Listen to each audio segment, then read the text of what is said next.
یہ جانتے ہیں آپ لوگ یہ کیا ہے؟ نہیں جانتے. نہیں جانتے. اس کو اچھی طرح سے دیکھ لو آپ. یہ مٹی کا یہ ہے. کچھ دکھ رہا ہے کبھی؟ اس سے پہلے کبھی دیکھے آپ لوگ؟ نہیں دیکھے. پہلی بار دیکھے. جی پہلی بار دیکھ رہے ہیں. اور یہ اس پہ تو کچھ لکھا ہوا بھی ہے. آپ لوگ چاہتے ہیں کہ اس کی حقیقت کیا ہے بتایا جائے؟ جی دیکھیے حقیقت میں کچھ لوگ ہیں، بہت سارے لوگ جو یہاں آتے ہیں مکہ اور مدینہ، بہت سارے لوگوں کے ہاتھوں میں نے یہ دیکھا ہے. ہاتھوں میں نہیں دیکھا بلکہ جب سجدہ کرتے ہیں تو سجدے میں اپنی پیشانی اس کے اوپر رکھتے ہیں، اس کے اوپر سجدہ کرتے ہیں. تو میں نے پوچھا لوگوں سے کہ بھائی اس کے اوپر سجدہ کیوں کرتے ہو؟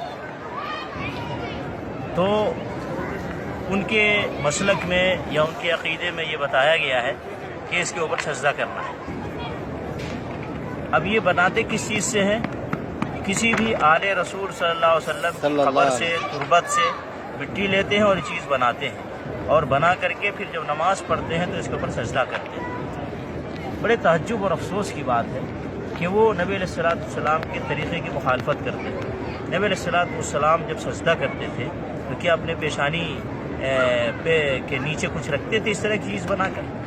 یا رسول اللہ صلی اللہ علیہ وسلم کے راستے اور طریقے پہ چلنے والے صحابہ کرام اور پورے آل رسول صلی اللہ علیہ وسلم، اس میں ابو بکر، عمر، عثمان، علی، حسن، حسین، عائشہ، فاطمہ، حفصہ رضی اللہ عنہم اجمعین، ان لوگوں نے نمازیں پڑھی ہیں.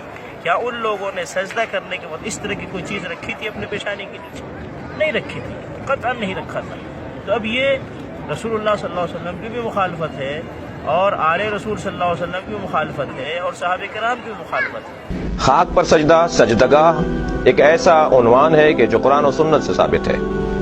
وَجُعِلَتْ لِيَ الْأَرْضُ سُجَّدًا، اللہ نے میرے لیے زمین کو، خاک کو سجدگاہ قرار دیا ہے. یہ حدیث پیغمبر ہے کہ جسے علماء اہل سنت نے اپنی کتابوں میں، بالخصوص بخاری میں اور صحیح نسائی میں، ابن ماجہ میں اور سنن ابن داؤد وغیرہ میں اس حدیث کو نقل کیا. پیغمبر جب سجدہ کیا کرتے تھے تو آپ قالین پر سجدہ نہیں کرتے تھے.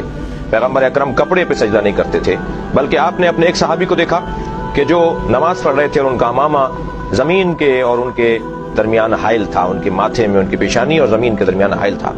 آپ نے اتنا انتظار نہیں فرمایا کہ آپ اسے نماز ختم کرنے دیتے، بلکہ آپ آگے بڑھے اس کی اہمیت کے پیش نظر، اور آپ نے اس کا امامہ اپنے ہاتھ سے اس کے سر کی جانب پیچھے ہٹا دیا تاکہ پیشانی اور زمین میں کپڑا حائل نہ ہو.